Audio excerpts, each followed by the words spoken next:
अच्छी बात है कि हम एंड ऑल्सो गर्भवती की औषधियाँ भी होती हैं कि अगर लगभग आयुर्वेदिक में करते हैं तो क्रिया बीज संस्कार, गर्भिणी संस्कार और सूतिका संस्कार।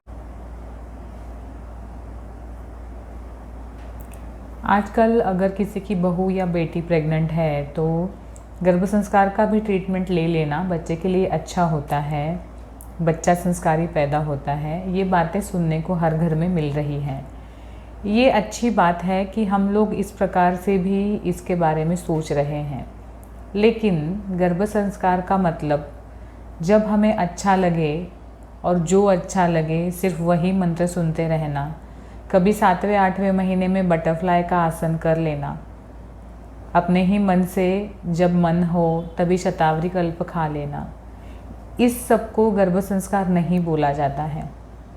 बहुत गलत चीज़ें गर्भ संस्कार पे नाम पर आजकल होती हुई दिख रही है, जिसके एडवर्स इफ़ेक्ट्स भी हो सकते हैं।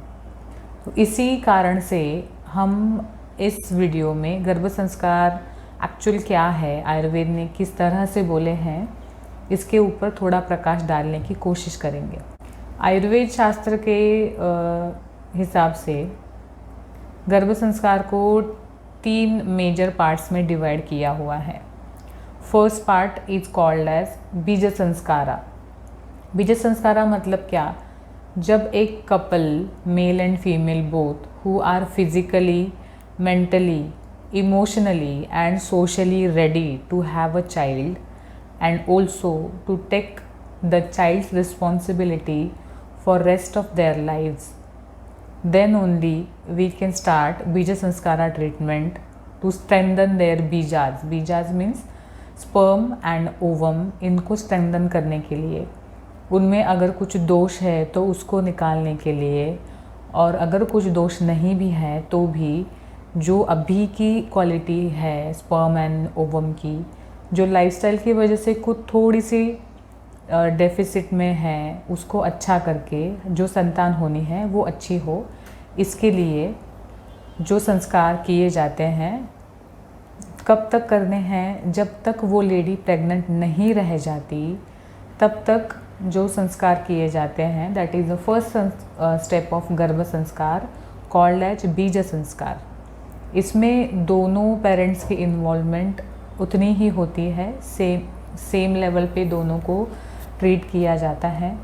उनके डाइट्स रहते हैं, पंचकर्मा के सेशंस रहते हैं और मेडिसिन सेशंस भी रहते हैं। अब जब बीज संस्कार होने के बाद वो लेडी प्रेग्नेंट है तो मेल पार्टनर सेकेंडरी लेवल पे आ जाता है ट्रीटमेंट्स में एंड सेशंस में। हम लोग दूसरी जो स्टेप है गर्भ संस्कार की उसमें एंटर करते हैं, जहाँ पे गर्भिणी मतलब जिसके पेट में बच्चा है वह स्त्री और उसका बच्चा कॉल्ड एज गर्भ, वो इन दोनों को ज़्यादा ट्रीट करना पड़ता है। इसमें मासानुमासिक गर्भ वृद्धि की औषधियाँ भी होती है। इसमें हर महीने का जो गर्भ का विस्तार है या ग्रोथ है उसके हिसाब से ट्रीटमेंट के सेशंस चलते हैं, जिसमें योगासन भी सिखाए जाते हैं, जो मंत्र चिकित्सा होती है वो भी इंक्लूड की जाती है। साथ ही साथ गर्भिणी के लिए जो भी न्यूट्रिएंट ज़रूरी है उसके हिसाब से उसका डाइट चेंज होते रहता है। उसके 3rd महीने का एंटी स्कैन, 5th महीने का एनॉमली स्कैन, 7th मंथ का स्कैन एंड 9th मंथ का स्कैन, ये चारों स्कैन्स इम्पॉर्टेंट है गर्भिणी संस्कार के ट्रीटमेंट में। ये सब 9वें महीने तक चलता रहता है। इसके बीच में जो सेकेंडरी मेल पार्टनर है उसको भी इन्वॉल्व करने के लिए कुछ सेशंस में सुविधा की जाती है, ताकि बच्चा माता और पिता दोनों से इक्वली अटैच्ड हो। ये जो स्टेप है this is called as second step of गर्भ संस्कारा, कॉल्ड एज गर्भिणी संस्कारा। अब जब सेकेंड स्टेप से गुजरकर उस माता की डिलीवरी हो गई है, बच्चा इस दुनिया में सुखरूप आ गया है, तो हम 3rd स्टेप ऑफ गर्भ संस्कारा में एंटर करते हैं, जिसको कहते हैं सूतिका संस्कारा। सूतिका मतलब क्या? जिस लेडी की डिलीवरी हुई है, जिसको बच्चा हुआ है, उसको सूतिका ऐसे कहा जाता है। अब ये जो थर्ड स्टेप है, इसमें माता और बच्चा दोनों भी बहुत ही नाजुक अवस्था में रहते हैं।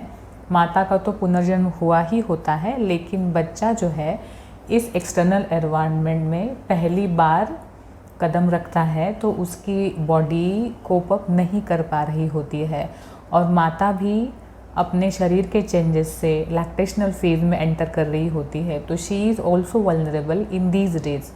सो इन दोनों को सेटल करने के लिए, इन दोनों को एक्सटर्नल इन्फेक्शन से प्रॉब्लम ना हो, इसके लिए जो ट्रीटमेंट चलता है उसको सूतिका संस्कार कहते हैं। This is the third step of गर्भ संस्कार।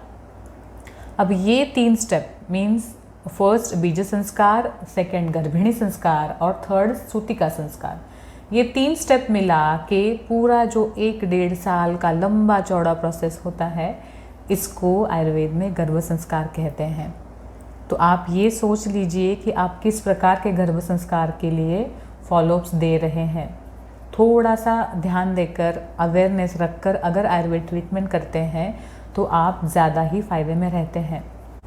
जिस 3 स्टेप्स का मैंने अभी इंट्रोडक्शन दिया, बीज संस्कार, गर्भिणी संस्कार और सूतिका संस्कार, इन तीनों को डिटेल में इलैबोरेट मैं आने वाली वीडियोस में करने वाली हूँ। उसके लिए स्टे ट्यून फॉर दैट।